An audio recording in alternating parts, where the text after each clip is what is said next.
Hello students, good morning sir. This is your class 6 science. Lesson 4 है sorting materials into groups. Materials के बारे में हम लोग पढ़ रहे थे कैसे ग्रुप्स में अगर बहुत सारे मटेरियल हैं तो उनको हम शॉर्टिंग कर सकते हैं, उनको अलग कर सकते हैं। तो मटेरियल्स की क्वालिटीज के बारे में पढ़ रहे थे, जैसे कि नेक्स्ट है आपका फ्लोटेशन और sinking in water. Flotation means होता है तैरना, सिंक मीन्स होता है डूबना। कोई चीज कैसे तैरती है और क्यों डूब जाती है उसी के बारे में हम आगे डिस्कस करेंगे। तो if you drop flotation and shrinking in water में आगे हम लोग कंटिन्यू करेंगे। If you drop an iron nail in water, अगर आप किसी आयरन नेल को क्या करें वाटर में डाल दें, इट विल सिंक, तो क्या होता है वो डूब जाता है। But a piece of wood will float on water. If you take equal volume of iron, water and wood, you will find that iron is the heaviest and wood is the lightest comparatively. But a piece of wood will float on water. लेकिन अगर आप लोहे के एक टुकड़े को जल में डालते हैं डूब जाता है, लेकिन लकड़ी के एक टुकड़े को जब आप डालते हैं तो क्या होता है तैरते रहता है।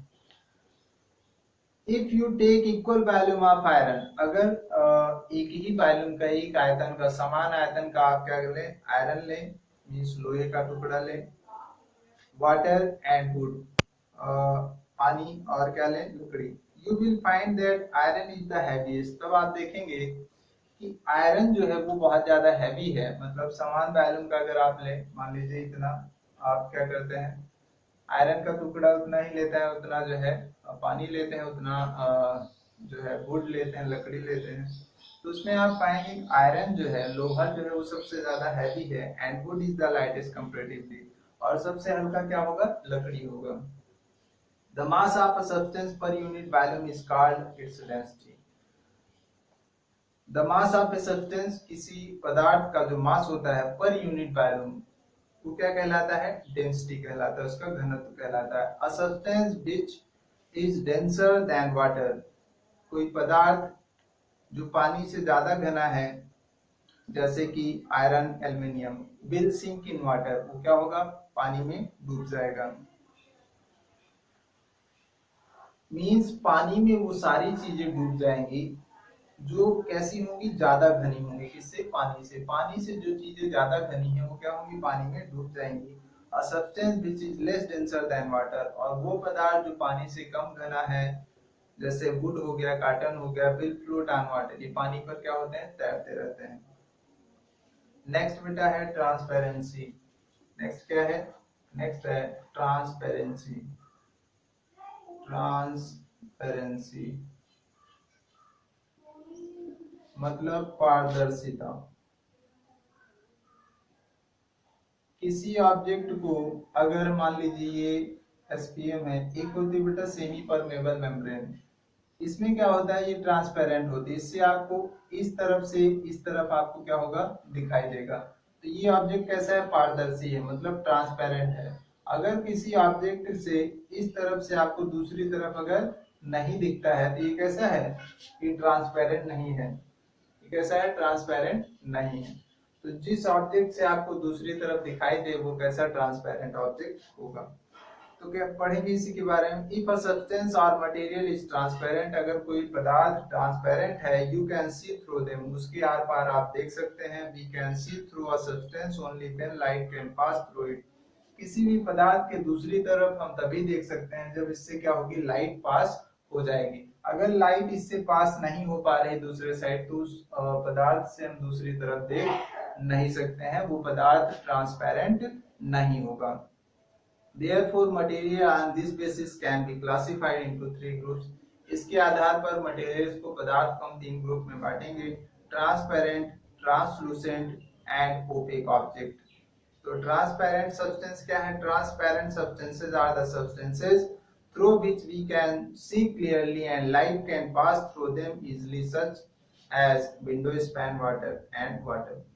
ट्रांसपेरेंट जो ऑब्जेक्ट है, ट्रांसपेरेंट ऑब्जेक्ट कैसे होते हैं बेटा, ट्रांसपेरेंट ऑब्जेक्ट का मतलब है ऐसा ऑब्जेक्ट जिसके, ये मान लीजिए कोई ऑब्जेक्ट है, अगर इसके दोनों तरफ इधर से हम यहां तक क्या कर सकते हैं इस ऑब्जेक्ट से हम दूसरी तरफ अगर हम देख सकते हैं, वी कैन सी, अगर हम इसको हम देख सकते हैं दूसरी तरफ इस ऑब्जेक्ट से, और इसके ऑब्जेक्ट से अगर लाइट पास हो रही है, इस ऑब्जेक्ट से अगर दूसरी तरफ लाइट पास हो रही है और हम दूसरी तरफ देख पा रहे हैं, तो ऐसा ऑब्जेक्ट कैसा ऑब्जेक्ट कहलाएगा? ट्रांसपेरेंट ऑब्जेक्ट कहलाएगा। नेक्स्ट है बेटा ट्रांसलूसेंट ऑब्जेक्ट। नेक्स्ट है ट्रांसलूसेंट ऑब्जेक्ट या ट्रांसलूसेंट सब्सटेंस। ट्रांसलूसेंट ऑब्जेक्ट या ट्रांसलूसेंट सब्सटेंस क्या है? Are the substances through which we can see clearly and light can Translucent substances are the substances through which we can see partially and light can pass through them partially, such as butter paper and frosted glass. जो बेटा butter paper होता है और frosted glass होता है, इससे हम क्या कर सकते हैं? इससे हम इस तरफ से इस तरफ, मतलब इस ऑब्जेक्ट से दूसरी तरफ जो है, हम क्या कर सकते हैं? बहुत कम देख सकते हैं। मतलब दिखाई तो देगा लेकिन हमें क्लियर दिखाई नहीं देगा। विजन कैसा होगा? क्लियर नहीं होगा। मतलब अगर हम किसी ऑब्जेक्ट के दूसरी तरफ, किसी ऑब्जेक्ट से अगर हम दूसरे साइड का अगर कोई हिस्सा अगर हम बहुत क्लियरली नहीं देख पा रहे हैं, तो ऐसा ऑब्जेक्ट कैसा कहलाएगा? ट्रांसलूसेंट ऑब्जेक्ट कहलाएगा।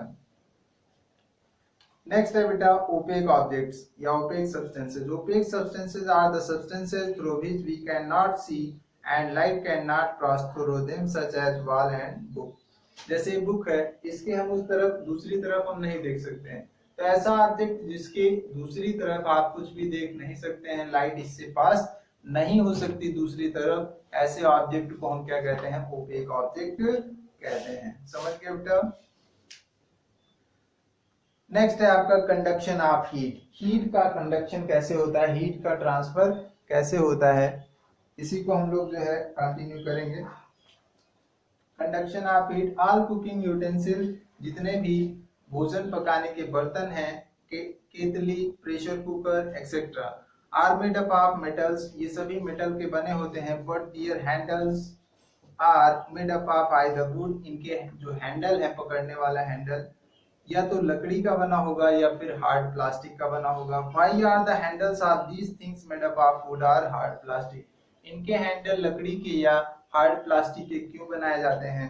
Materials that allow heat to flow through them are called conductors, मतलब ऐसा मटेरियल जिसमें हीट ट्रांसफर हो जाए उसको हम कंडक्टर कहते हैं।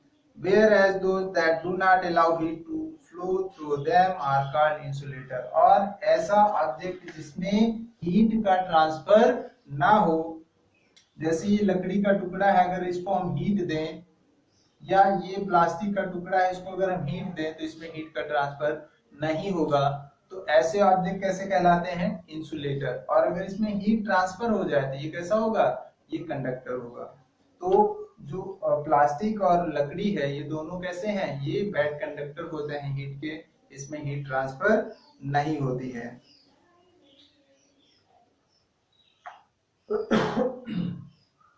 आगे देखें बेटा,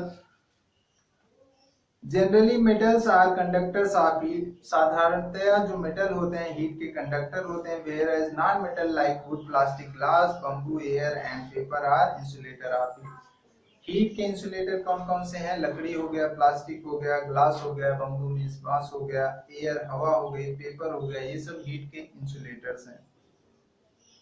magnetic and non magnetic materials, चुंबकीय और नान चुंबकीय पदार्थ कौन कौन से? The material which are attracted by a magnet are called magnetic material, मतलब ऐसे पदार्थ जो चुंबक की तरफ आकर्षित होते हैं उनको हम मैग्नेटिक मटेरियल कहते हैं। जैसे आयरन, निकेल, कोबाल्ट, ये सब कैसे हैं? मैग्नेटिक मटेरियल हैं।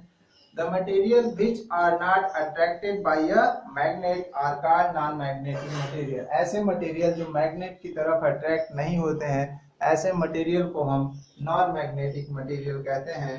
जैसे वुड, प्लास्टिक, कॉपर, ये सब कैसे हैं? नॉन मैग्नेटिक मटेरियल हैं। नेक्स्ट है बेटा इलेक्ट्रिकल प्रॉपर्टीज। इसको हम लोग नेक्स्ट जो है क्लास में इसको हम पढ़ेंगे, इलेक्ट्रिक प्रॉपर्टीज। तब तक आप लोग इसको जो है एक बार रीड करेंगे और इसकी मीनिंग भी समझेंगे। अगर कोई प्रॉब्लम हो तो आप उसको डिस्कस कर सकते हैं। Thank you.